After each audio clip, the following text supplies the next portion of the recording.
DCGB ngunyan, anainot pirming nanginginutan. Always number one. Always number one. DCGB 729 kHz. Enot sa Bareta, enot sa Gabos. Alas 12:13. Ipinipresentar kan Radyo DCGB ang kabilugan kan mga baretang kinalap kan pinagsarong puwersa kan News Center asin Mega Force Patrol. DCGB Bareta alas 12. DCGB Bareta alas 12. Mga pinakahuring pangyayari sa Kabikolan, sa nasyon asin ibang parte kan kinaban. Iba Bareta na ngunyan. DCGB Bareta alas 12. Ngunyan ang sa inyong tagapagbareta.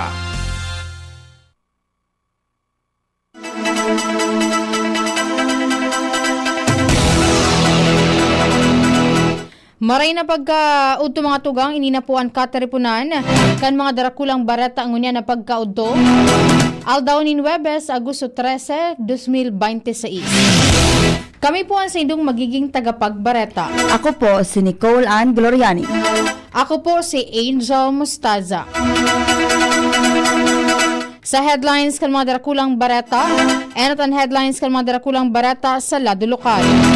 43 anyos sa nanawarang parasira na kuwanggadan sa barangay Dapdap, Rapu-Rapu, Albay, kasubagong aga.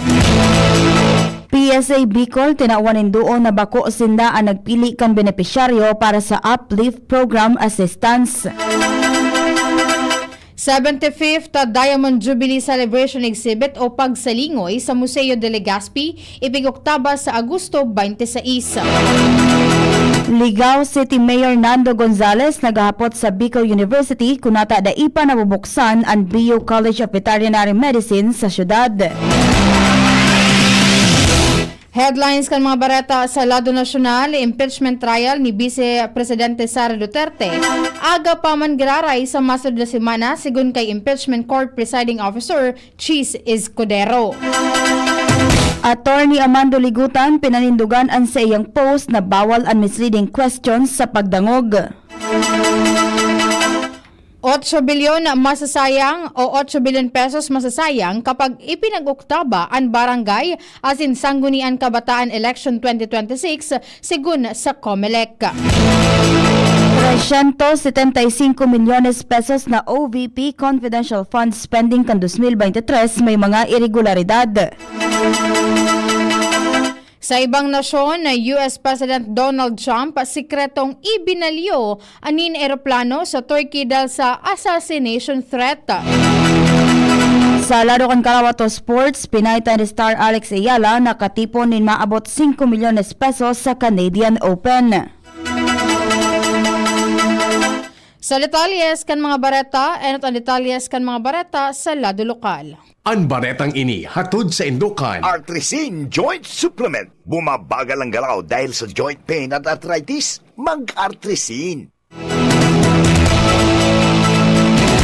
Kinumpirmar ni Coast Guard Substation Legazpi Commander Lieutenant Junior Grade Reynaldo Aringo Jr. na ang lalaking nakuwang daynanin buhay sa Baybayon kan barangay Dapdapa kan Rapu-Rapu Albay ngunin na aga Agosto 13. Iyon 43 anyos na parasirang si Frederica Llaneta na residente kan barangay Bunker 1 Legazpi City na nawawara punpakan Agosto 10. Bago ini magigaramduman na personal na naghagad nin tabang sa DCGB ang pamilya Llaneta ang pamilya ni Llaneta asin ang apudan sa publiko na magtaunin anuman na informasyon na makakatabang sa paghahanap sa iya. Ultimong nahilingan biktima kan Lunes bandang alas 6:45 nin pagkaaga kan maghali sa indanga residensya sa Sitio Danlagan, Barangay Bunker 1 Tanganing Maglawod. Nagkondusir man in search and rescue operation ang mga personahes kan Special Rescue Force kan BFP Legazpi asin ICRMO. Alagad day siya nakuha sagod na makonfirmar ngunan na aldaw ang sa iyang sinapara na trahedya. Ini hatod sa Indukan. Leon Extra Strong Beer. Bangis mo! Nagtawan doon ni Philippine Statistics Authority o PSA Bicol Regional Director Engineer Cynthia Perdiz na bago sinda ang nagpili kan mga benepisyaryo kan Unified Package for Livelihoods, Industry, Food and Transportation o Uplift Assistance.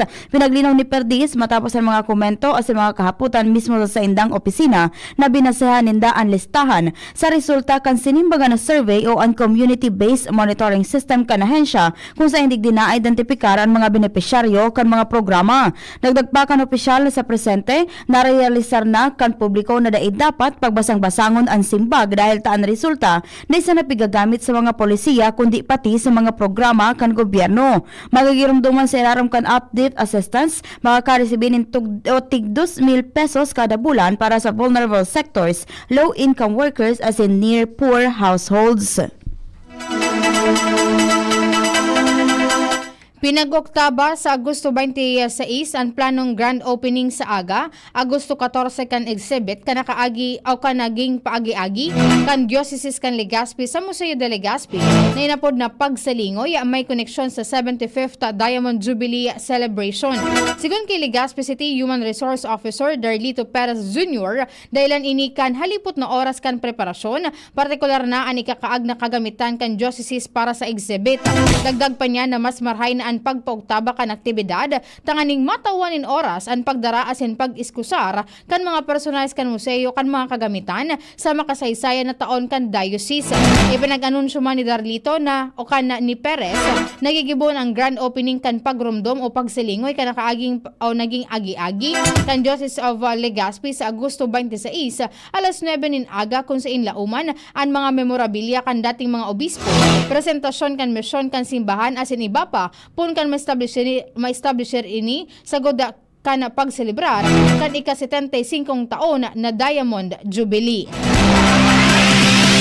Naghapot na sa manihamiento kan Bicol University o BU si Ligao City Mayor Fernando Gonzales kung natadai pa pigubuksan sa mga estudyante ang bagong tindog na BU College of Veterinary Medicine sa Tuburan, Ligao City. Sa entrevista kan DZGB News sigun kay Gonzales, kung in kaso may kulang pa sa pasilidad, pighagad niyang maski initial mo unang enrollees ang akuon dahil ang pwede naman ining magamit kan eskwelahan. Magirumduman na naipatindog poon ka nakaaging administrasyon ang pasilidad kung saan mahiling pisikalmente haman na ang eskwelahan. Alagad ay masabutan kan alkalde kung ano pan kay puhan na o na mga hahamanon tanganing mabuksan na ini sa mga potensyal na estudyante.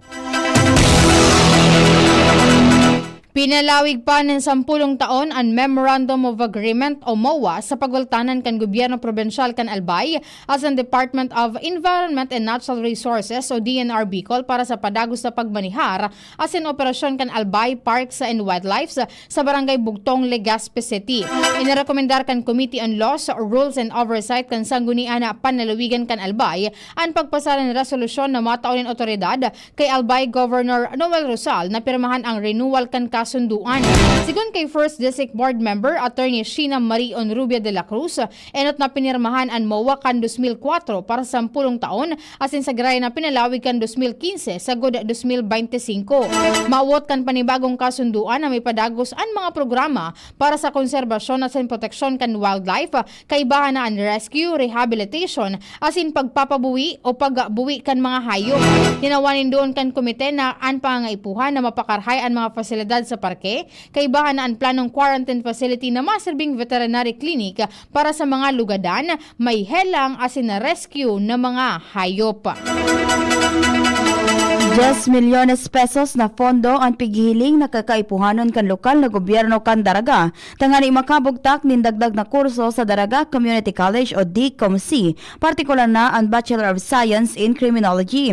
Inan pinaghiras ni Sangguniang Bayan ng Daraga Councilor Warren Sorsogon kung saan sa ginibong committee hearing, nagluluwas na kaipuhan na mahipnuan muna ang mga requisitos na pigahagad kan Commission on Higher Education o ang pagkakakompleto kan gabos na pasilidad, kaibahan ang laboratorio asin firing range asin dapat may dawang regular faculty asin sarong din ang kurso. Sigon pa kay Warren, posibleng marealisar ang dagdag na kurso sa DCOMC pagabot kan taon 2028 o 2029 kung saan pinagbubusol naman na matagamahan ini o niyan 10,000 pesos o 10 milyones pesos na pondo ang eskwelahan para sa taon 2027.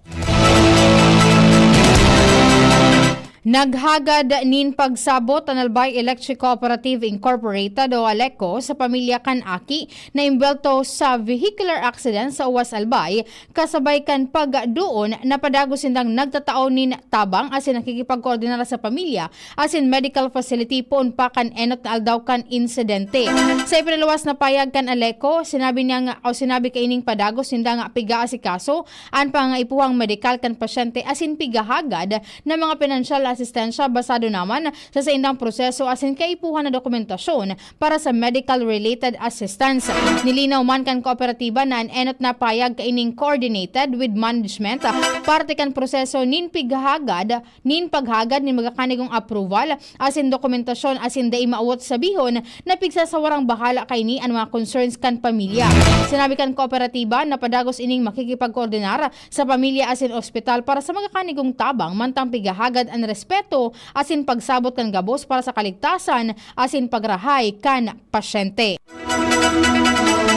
Pigi-imbestigara na kan Legazpi City PNP ang sarong insidente nin minor de edad na pigsasabing pinirit na pasakayon sa motorsiklo nin sarong daimidbid na lalaki kasaudma. Sigon kay Legazpi City PNP Chief Police Lieutenant Colonel Arthur Tagtag Jr., badang alas 6:25 nin pagkaaga mantang nagahalat nin masasakayan ang biktimang minor de edad pasiring sa sayang eskwelahan. Kanranian siya nin sarong lalaki na nakasulog nin itom na t-shirt, jacket as in full face helmet. Pirang beses siyang pinirit kan lalaki na magsakay sa motorsiklo, alagad nagsayuma ang minor de edad. Makalihis ang pirang minuto, nagluwas ang sayang ama dahil ang tangani makaskas na paandaron kan rider ang motorsiklo asin nagtakas pasiring sa direksyon kan Bunker 1 proper. Nakipagkoordina naman ang pulisya sa barangay tangani maaraman kung may CCTV footage na pwedeng makatabang sa pagkakamidbid kan rider. Alagad daing nako ang footage asin daiman narumduman kan minor de edad ang plaka kan motorsiklo. Katakod kay ni nangapudan ang pulisya sa isay man na may impormasyon manungod sa nasabing rider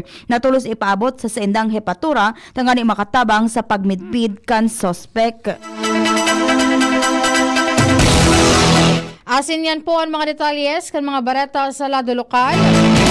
Detalyes man kan mga bareta sa lado nasyonal, ibang nasyon sports sa sinibapa, makalihis sa nagkaperang paggirumdum. Bakunang angat, serbisyong dapat. Sa presyong abot kaya at matapat. Lahat ng yan, nasa Rabvax. Nakagat o nakalmot ka ba? Huwag mag-alala. Rabvax Animal Bite Center ang inyong kaagapay para sa pinagkakatiwalaan, mura, ligtas at siguradong proteksyon laban sa rabies. Bukas po kami 8 a.m. to 5 p.m. mula Lunes hanggang Sabado. 8 a.m. to 12 noon naman every Sunday. And on holiday, pwedeng-pwede pati walk-in. Ang aming mga branches, Rabvax Legazpi, R&R Suite Sagmin, Legazpi City, near Aleco. Rabvax Ligao, in Barangay Tuburan, Ligao City. Rabvax Tabaco, beside Siga Hospital. Rabvax Iriga, in front of Yusan Iriga. Rabvax Irusin Sorsogon, malapit sa Irusin District Hospital. And now open, Rabvax Masbate, along Municipal Road, Barangay Kalipay, Masbate City. Rabvax Pilar, Rabvax Castilla, Rabvax Piuduran, and Rabvax Cubao Metro Manila. Like us on Facebook, maging bakunado at protektado. Piliin ang alagang Rabvax. Pag tayo'y may sakit, gusto nating gumaling agad. Pero di ba mas maiging gustuhin malayo sa sakit? Ang yakap ng PhilHealth, programa ng gobyerno na nagbibigay ng libreng pagpapakonsulta, pati mga lab test. Kaya payakap sa yakap ng PhilHealth. Yakap ng PhilHealth, nang tayo'y malayo sa sakit. Tagulan na. Uso na naman ang ubo.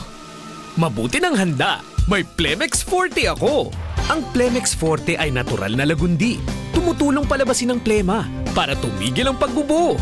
Ginhawa sa paghinga. Sakto talaga. Plemex Forte. Syrup o capsule. Basta lagundi. Plemex. Vitex Negundo L. Lagundi leaf is the generic name of Plemex Forte. If symptoms persist, consult your doctor. Jericho Rosales po! Ibang level na tayo! For liver health, Silimarin plus multivitamins Liverade Pro. I take it every day with proper diet and exercise. Ang Liverade Pro ay maaaring makatulong sa proteksyon ng atay at support and aid sa treatment ng chronic inflammatory conditions tulad ng fatty liver. Mag-liver up na! Silimarin plus multivitamins Liverade Pro. Silimarin plus multivitamins is the generic name of Liver Aid Pro. If symptoms persist, consult your doctor. Proteksyon at tulong sa atay, Liver Aid Pro. May Silimarin, may multivitamins pa. Liver up na tayo with Liver Aid Pro. May iba't ibang karamdaman ka ba gaya ng high blood pressure, diabetes, sakit sa puso, sa kidney, sa atay, may myoma, na stroke, may gallstones, cancer at marami pang iba? Ang Amazing 4 ng Miracle Health Corporation ang subukan mo. Makakatulong dahil mula ito sa epektibong Amazing Trio at mas lalo pang pinalakas dahil sa Mega 1 na mayroong 21 sangkap. Subok ng nagpapalakas ng immune system at marami na ang mga natulungan na mayroong iba't ibang karamdaman. Huwag nang patagalin pa. At magpakonsulta. Maaaring pumunta kay Doc Joey Bitito sa Barangay 18, Cabangan West, Legazpi City, kaharap lang ng Bangko Sentral ng Pilipinas. O tumawag sa 0998-975-8121 or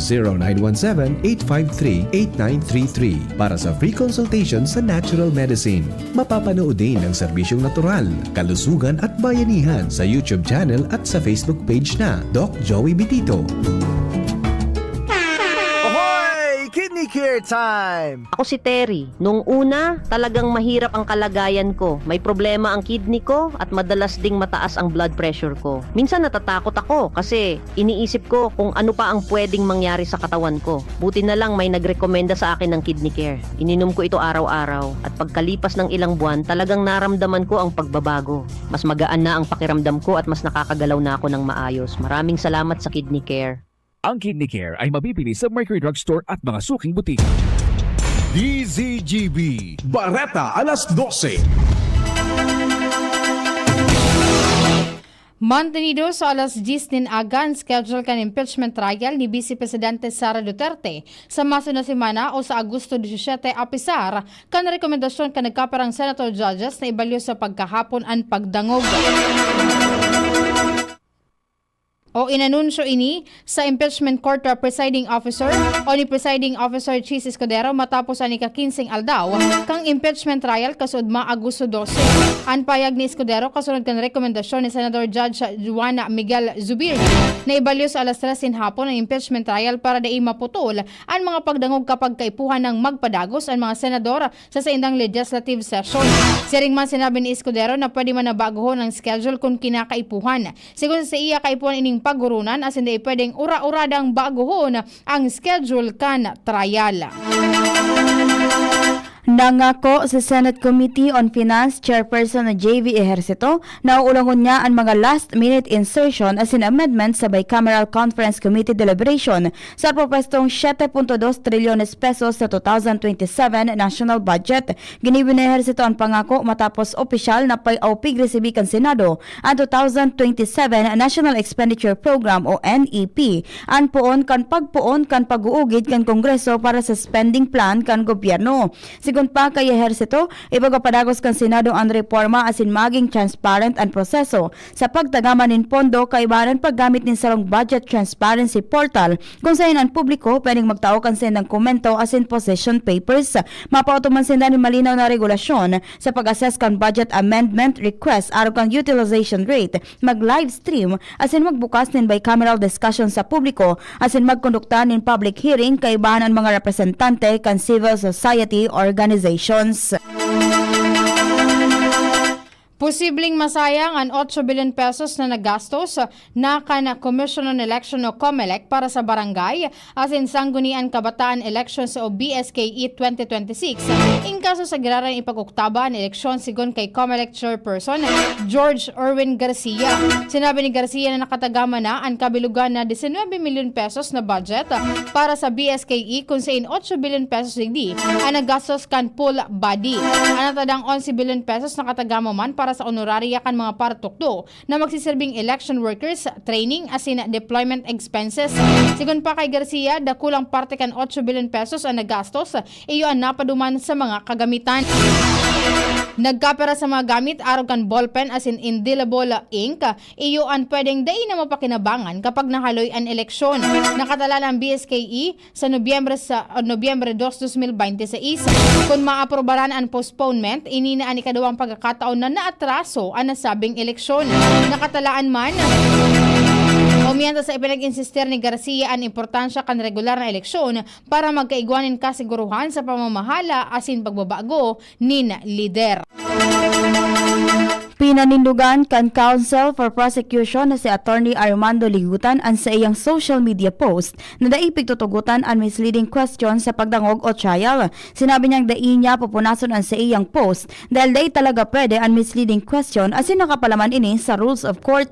Sinabi pa niyang dai man siyang pinangaranan, ipinaliwanag pa niya na ang pag-post sa social media parte kan sa iyang diretso bilang human being na i-post ang bagay na sa hiling niya ano ang nakasurat sa rules of court. Sinabi niyang daing bad faith, daing malis asin warang illegal o illegal manong udigdi.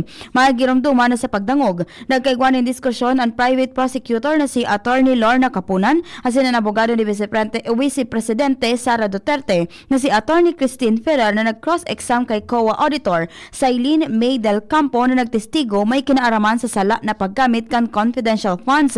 Nagkomento si Capunan na misleading questions are not allowed on cross na sinimbagman ni Ferrer nin they are allowed.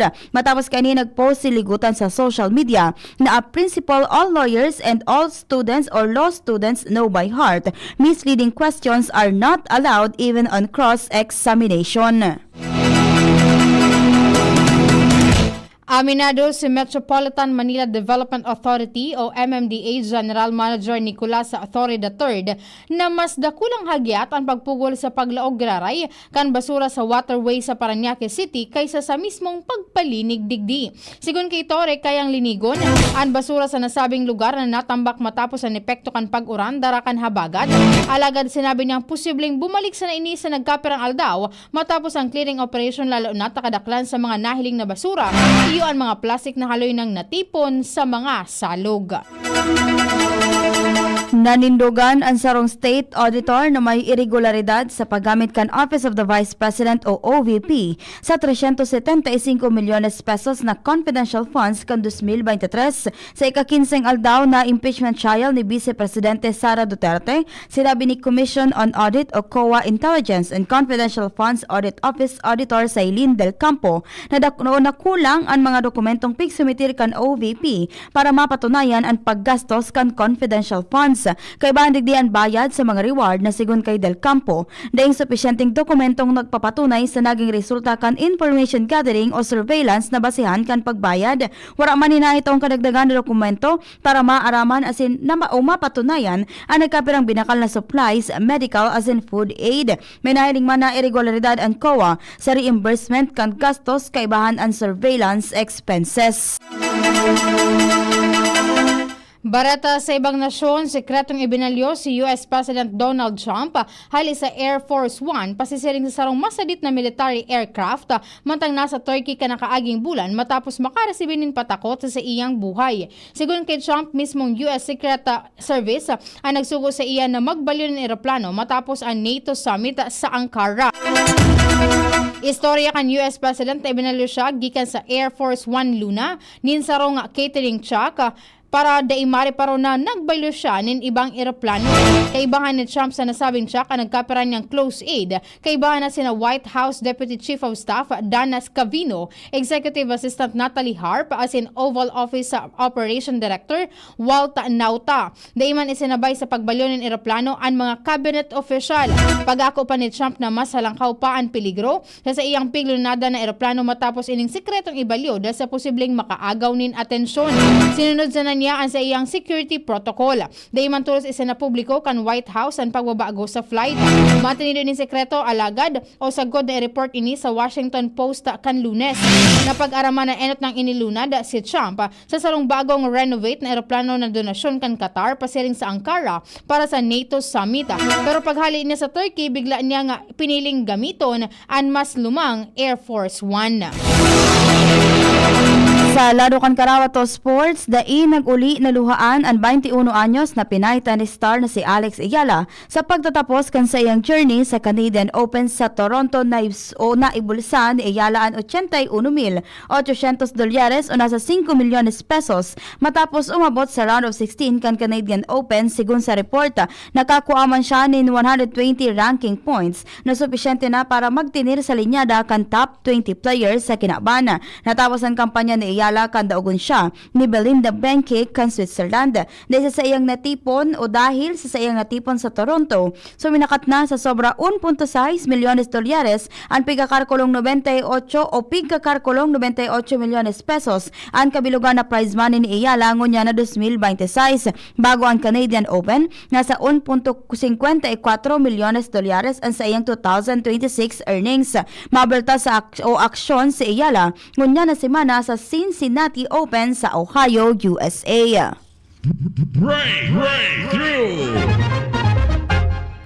Sarong Brazilian cosmetics company sa Boticario o na Boticario ang nakaimbento ng AR-powered lipstick na nagpapadali ang aplikasyon sa mga personang may visual impairment o limitasyon sa itaas na parte kan sa indang hawak. Ang lipstick nagagamit ng sensor tanganing ma-identifikar ang lip outline kan nagagamit kay ni asin pagkatapos magpili ng kulay sarong robot arm ang nagkakaag kan lipstick.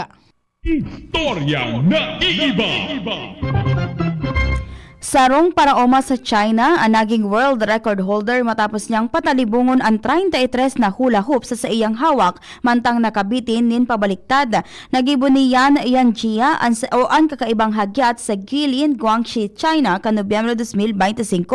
Sa iyang record-breaking attempt, nakabitin siya sa sarong climbing frame gamit sanaan sa iyang mga bitis mantang sabay-sabay na pinatalibong sa iyang lawas ang 33 na hula hoop. Dahilan kay ninalampasan niya nin 10 ang dating record na 23 na hula hoop.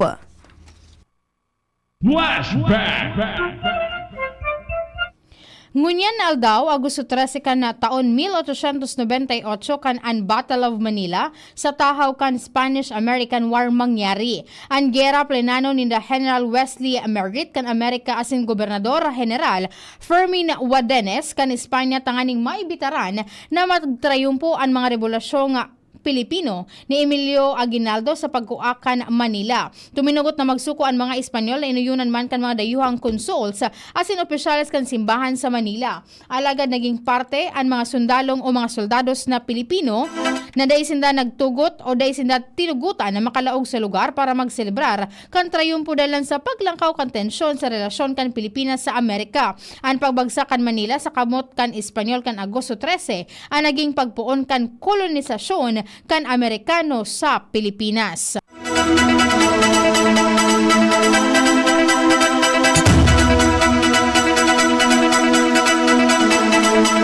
Yan po mga tugang ang kabilugan. Kan mga bareta, hindi po na sila pinagtarabangan ay surat dyan sa Samuyang DC News Bay. Sa pangaran po kan mga nagsurat kan bareta, ang Samuyang News Director, asin News Manager, Sir Mar de la Cruz, asin ni Nicole Ann Gloriani. Sa lado teknikal, kay banta po dyan si Kuya Nems Flora, asin sa IT si Kuya Jerome Nico Martinez. Kami po ang sa indong naging tagapagbareta. Ako po si Nicole Ann Gloriani.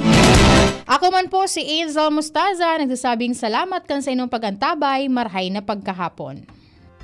Sa indong nadangog ang mga darakulang bareta ngunyan na aldaw. Ang tabayan ng giraray sa aga, ang sarupang edisyon kan